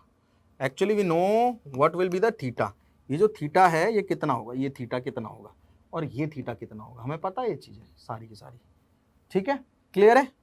क्लियर है? कैसे पता भी बताता हूं। देखो भाई, अगर मुझे ये वाला स्लोप निकालना है, ठीक है, if I just want to find this, ठीक है, theta, and I want to find this theta also, तो मैं काम करूंगा, क्या काम करूंगा भाई, थीटा हो जाएगा अपने पास, tan थीटा जो है उसकी वैल्यू आ जाएगी अपने पास में हाइट अपॉन बेस, ठीक है, इस वाले ट्रायंगल, तो हाइट है 12, बेस है 5, 12/5, सेम इसके लिए रहेगा, ये 12/5, ठीक है। तो स्लोप कांस्टेंट है तो tan थीटा कांस्टेंट रहेगा, थीटा ही नहीं चेंज हो रहा, लाइन का स्लोप कांस्टेंट है ना, तो बढ़ रहा है ना घट रहा है, तो थीटा कांस्टेंट, ठीक है। अच्छा, अब मुझे पता है कि ये पॉइंट है 2, ये पॉइंट नहीं पता मुझे, I don't know what is this point. अगर मुझे एरिया निकालना है तो मुझे हाइट तो पता करनी होगी ना, हाइट में मेरा साथ कौन देगा, tan थीटा, तो मैं पहले निकालता हूं, पॉइंट नाम दे देता हूं, ये पॉइंट दे देता हूं A, ये B, ये C, ये D ये ई और ये एफ, ठीक है। अब मैं निकालता हूं ट्राइंगल एबीसी का एरिया। एबीसी का एरिया कितना हो जाएगा 1/2 इंटू बेस। बेस कितना बेटा AC। AC का मतलब यहाँ कितना है 2 सेकंड है ना, यहाँ से स्टार्ट किया ना अपन ने, तो 2 सेकंड 0 से 2 मतलब ये होगी लेंथ 2 मीटर। मल्टीप्लाई करना है इसको हाइट से, इस हाइट से, ठीक है। ये हाइट मुझे पता नहीं है कितनी है, ये हाइट मुझे पता नहीं है कितनी है, लेकिन मेरे को ये पता है कि टेन थीटा जो है वो कांस्टेंट है। टेन थीटा जो है वो कांस्टेंट है, ठीक है। टेन थीटा क्या हो जाएगा BC अपॉन OC, ये बराबर आ गया 12/5 के।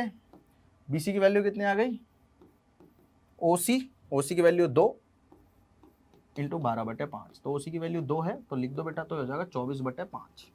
OC की वैल्यू 2 है ना, ठीक है, तो 24/5 आ जाएगा।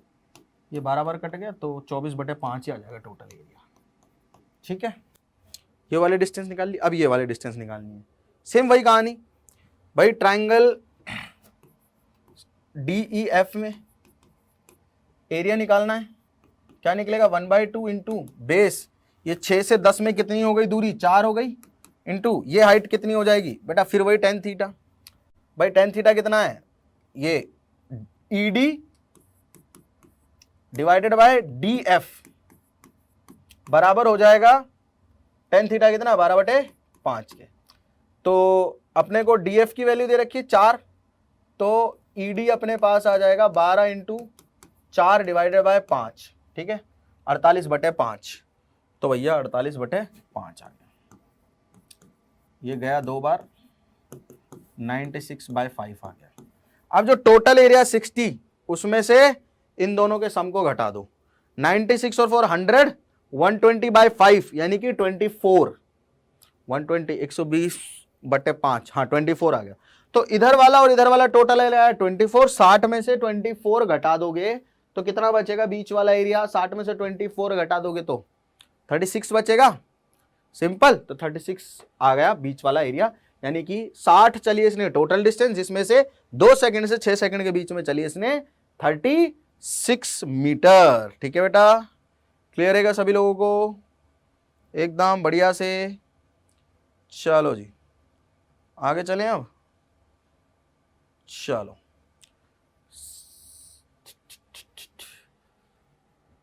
A man can swim with a speed of 4 km/h in still water.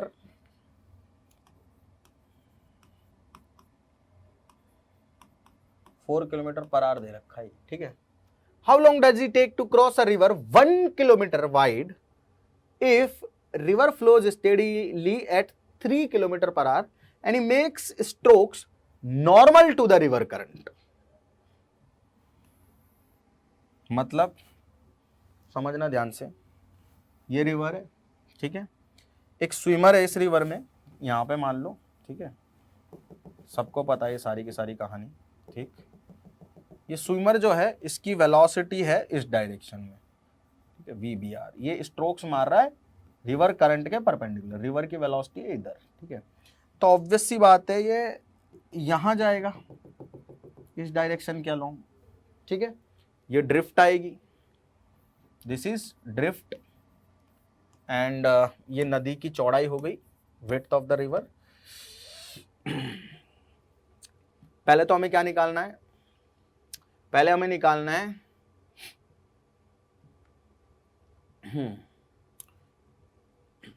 ठीक है, पहले हमें निकालना है कि how far down the river does he go when he reaches the other bank, मतलब कितनी दूरी जाएगा वो बैंक पे, मतलब कितनी दूरी पे पहुंचेगा वो अपने इनिशियल पॉइंट से, कितनी दूरी पे ड्रिफ्ट होगा, बेसिकली ड्रिफ्ट पूछा हुआ है, जब वो अदर बैंक पे जा रहा है तो कितनी दूरी पे जाएगा, ठीक है। तो हमें सबसे पहले तो टाइम निकालना पड़ेगा, ठीक है। टाइम क्या होगा भाई, ये वाई डायरेक्शन में रिवर की विड्थ के बराबर दूरी चल रहा है वाई डायरेक्शन में, और वाई डायरेक्शन में इसकी स्पीड कितनी है VBR, वाई डायरेक्शन में VBR है ना भाई, अरे यार ये VBR जो है वाई डायरेक्शन में ना, इसकी original velocity with respect to ground तो इधर होगी, जिसको हम VB बोलेंगे, वेलोसिटी ऑफ बोट या वेलोसिटी ऑफ स्विमर बोल लो, जो भी बोलना है, हम तो बोट रिवर प्रॉब्लम से कनेक्ट करते हैं इन सारी चीजों को। तो इसकी वाई डायरेक्शन में वेलोसिटी कितनी है बेटा, वाई डायरेक्शन में वेलोसिटी है इसकी VBR, तो इसको टाइम कितना लगेगा, 1 किलोमीटर की रिवर को पार करने में 4 किलोमीटर की स्पीड से, तो लग जाएगा 1/4 आवर, ठीक है, यानी कि 15 मिनट्स। 1/4 आवर होगा, यानी कि 15, इसको हम मिनट बोल सकते हैं, ठीक है, बोल सकते हैं ना 15 मिनट्स, अरे 1/4 आवर लगेगा, इसको हम 15 मिनट्स बोल सकते हैं, ठीक। अब पूछा गया कितनी दूर जाएगा, कितनी दूर जाएगा भाई, एक्स डायरेक्शन में इसके पास जो वेलोसिटी है वो सिर्फ रिवर की वेलोसिटी है, तो कितनी दूर जाएगा आगे, ये जो एक्स होगा ये हो जाएगा velocity of river into time. Simple सी बात है, क्योंकि इसकी जो भी वेलोसिटी है उसका एक कंपोनेंट वेलोसिटी ऑफ रिवर है, दूसरा कंपोनेंट वेलोसिटी ऑफ बोट, मतलब velocity of swimmer with respect to river है। मूवी ऐसे कर रहा है। हाँ ये बात है कि शॉर्टेस्ट टाइम में पहुंचेगा इस कैलकुलेशन के अकॉर्डिंग। पता है ना, जब मूव ऐसे करता है बंदा, है ना, ऐसे अलोंग द या perpendicular to river current, perpendicular to river current जब मूव करेगा तो शॉर्टेस्ट टाइम में आगे पहुंच जाएगा, ठीक है। क्लियर है सभी लोगों को, सिंपल एकदम, कोई दिक्कत वाली बात ही नहीं होनी चाहिए। इससे तो बहुत अच्छे अच्छे क्वेश्चन है जो हम ऑलरेडी क्लास में कर चुके हैं यार, ठीक। इस सवाल में हमें दिया गया ceiling of a long hall is 25 metre high. एक बड़ा हॉल है बेटा, ठीक, और इस बड़े हॉल में जो सीलिंग है वो 25 मीटर हाई दे रखी है, ठीक है। What is maximum horizontal distance that a ball thrown with a speed of 40 metre per second can go without hitting the ceiling the ball. मतलब इसको अपन ये मान लेते हैं यहां से खुला ही हुआ है, ये यहां से खुला क्यों मान रहा हूं, क्योंकि लॉन्ग होल बोल रहा है तो कितनी दूरी पे फेंक सकते हैं ये बोला गया है, बस इसकी हाइट सीमित है। ये कितनी है, 25 मीटर, ठीक है। हमें बोला गया कि एक यहाँ पे भाई बंदा खड़ा होकर बॉल फेंक रहा है, ठीक है, तो ये बॉल मैक्सिमम कितनी दूरी पे फेंकी जा सकती है विदाउट टचिंग द सीलिंग, के बिना सीलिंग को टच किए हुए ये बॉल मैक्सिमम कितनी दूरी पे जा सकती है, ठीक है। स्पीड हमें दे रखे 40 मीटर पर सेकेंड, ठीक, ठीक है भाई, इसको टच नहीं होनी चाहिए। What is the maximum horizontal distance that a ball thrown with the speed of 40 metre per second can go without hitting the ceiling of the hall, ठीक है। क्या पूछ रहा है, समझ गए कि मैक्सिमम हॉरिजॉन्टल डिस्टेंस कितनी हो सकती है जो अपन 40 मीटर पर सेकंड से फेंकी हुई बॉल को अचीव करवा सकते हैं और बॉल जो है वो हॉल को टच भी ना करे, ठीक। अब हमें ये पता है कि मैक्सिमम हाइट जो हो सकती है वो तो 25 मीटर ही हो सकती है, मैक्सिमम हाइट बोल रहा हूं मैं, क्योंकि बेटा रेंज जो होती है ना वो होती है 2 times ux uy upon g, ठीक है। मतलब अगर आपको फॉर्मूला याद हो तो sine square u square sine 2 theta upon g होती है, मतलब थीटा पे डिपेंड कर रही है रेंज, मतलब थीटा पे डिपेंड कर रही है रेंज, ठीक है। अब यार जो हॉरिजॉन्टल रेंज है वो तो थीटा पे डिपेंड कर रही है, क्या वर्टिकल रेंज हाइट जो है वो भी थीटा पे डिपेंड करती है? बिल्कुल करती है जी। कैसे करती है देख ले, you square sign square theta upon 2g, ठीक है, क्लियर है। ये मुझे पता है, ये मुझे पता है, सुनना ध्यान से, पहले मुझे ये चेक करना है कि वैसे तो सबको पता है कि 45 डिग्री पे फेंकना है, क्या बेटा 45 डिग्री पे फेंकना है, लेकिन अगर यहां से थीटा की वैल्यू 45 पॉसिबल ही नहीं है तो थोड़ी ना 45 पे फेंक दूंगा। वैसे तो सबको पता है कि यार रेंज मैक्सिमम करनी है, फेंक 45 पे, क्यों नहीं होगी, फेंक दे 45 पे, रेंज मैक्सिमम है। सबको पता है 45 पे मैक्सिमम है, हाँ सबको पता होती है ना ये बात, लेकिन यहाँ मामला उल्टा है, हमें यहाँ एक रेस्ट्रिक्शन दे रखा है। अरे 45 पे जब फेंकते हो तो कुछ हाइट भी ट्रेवल करता है ना, वो उसका रिलेशन हमने ऑलरेडी पढ़ा हुआ है, नहीं पढ़ा हुआ तो देख यहां से निकल जाएगा, ठीक। ये 25 दे रखी है, 40 दे रखी है ना, तो 40 का स्क्वायर हो गया, साइन स्क्वायर थीटा हो गया, और 2g, जी की वैल्यू 10 रख लेते हैं, ठीक है। तो साइन स्क्वायर थीटा की वैल्यू आ गई बेटा अपने पास में 25 इंटू 20 अपॉन 40 इंटू 40, 20 इधर गया, 40 इंटू 40 नीचे आ गया, ये बेटा 2 बार गया, ठीक है, 40 2 बार गया ना, और ये 5 से 5 बार गया, और ये 5 से 8 बार गया, 5/16 आ गया, 5/16 आ गया, क्या आ गया बेटा 5/16, ठीक है। यही आ रहा है ना, अरे यही आ रहा है ना, 25 मीटर हाइट है, ठीक है, एच मैक्स आ गए, और ये आ रहा है अपने पास में, ठीक है। ओके, अब 5/16 का मतलब क्या है? देख बेटा, साइन 45, अगर मुझे 45 रखना है यहाँ पे वैल्यू, चलो ठीक है, हमारे पास साइन की वैल्यू आ गई डायरेक्ट, आ गई या नहीं आ गई? अरे आ गई या नहीं आ गई? तो हमारे पास साइन थीटा की वैल्यू आ जाएगी, कितनी आ जाएगी?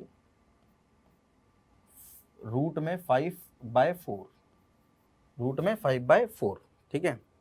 तो ऐसे ही मैं कॉस थीटा की वैल्यू निकाल सकता हूँ, under root 1 minus sine square theta करके। तो मैं लिखूंगा अंडर रूट 1 माइनस 5/16, और 16 में से 5 गए तो 11/16, तो रूट 11/4 आ जाएगा।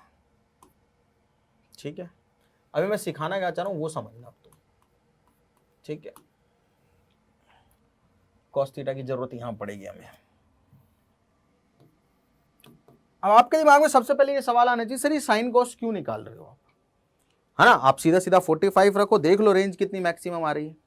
अगर ऐसा होता तो भैया सीधी सी बात है कि अपन लोग दिमाग लगा ही नहीं होते किसी भी क्वेश्चन में, ठीक।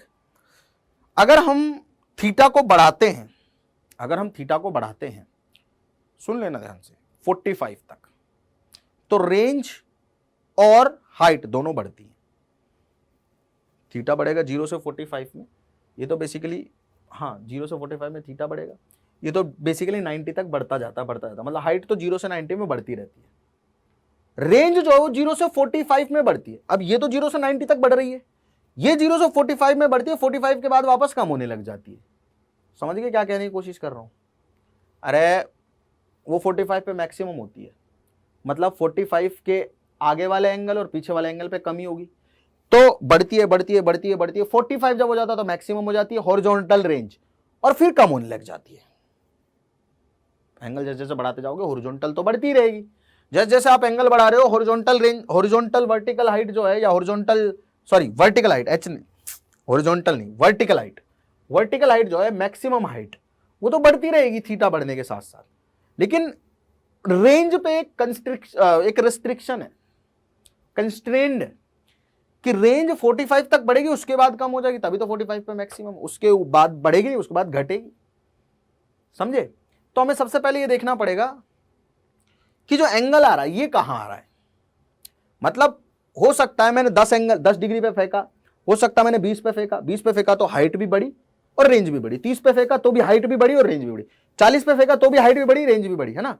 45 पे फेंका तो हाइट भी बढ़ी, रेंज भी बढ़ी। लेकिन ये जो एंगल पॉसिबल हो पा रहा है यहां पे, ये वाला, ये एंगल मान लीजिए कि दिया हुआ है 30 डिग्री, तो मैं 45 पे थोड़ी फेंक दूंगा। समझ रहे हो क्या कह रहा हूं? कि यहां से अगर मैं, यहां से पॉसिबिलिटी है कि 30 पे मान लो यहां टच कर गई, 45 पे फेंकना है ना, मान लो 30 पे यहां इसको टच कर गई, तो मैं फेंक नहीं पाऊंगा 45 पे। अरे जब 30 पे टच कर गई तो 45 तो और ऊपर होता है 30 से। मैं मान ले कि यहां 30 पे गई, टच कर गई, विदाउट टचिंग बोला है, मान ले कि 30 डिग्री पे जाके और टच कर गई, तो 45 पे तो कभी फेंक ही नहीं पाऊंगा, तो 30 ही कंसीडर करना पड़ेगा, क्योंकि 0 से 45 में दोनों बढ़ते हैं साथ साथ। अब हाइट 45 के बाद भी बढ़ती रहती है, रेंज 45 के बाद घटने लगती है। अब मेरे हिसाब से तुम्हें थोड़ी थोड़ी बात चमकने लग रही होगी। अच्छा, और थोड़ा आगे चलें।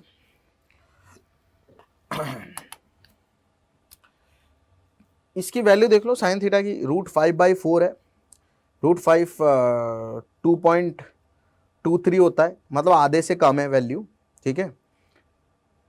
√5 2.23 होता है, डिवाइड करना उसको 4 से, बहुत कम है आधे से, और साइन 45 की वैल्यू 1/√2 होती है।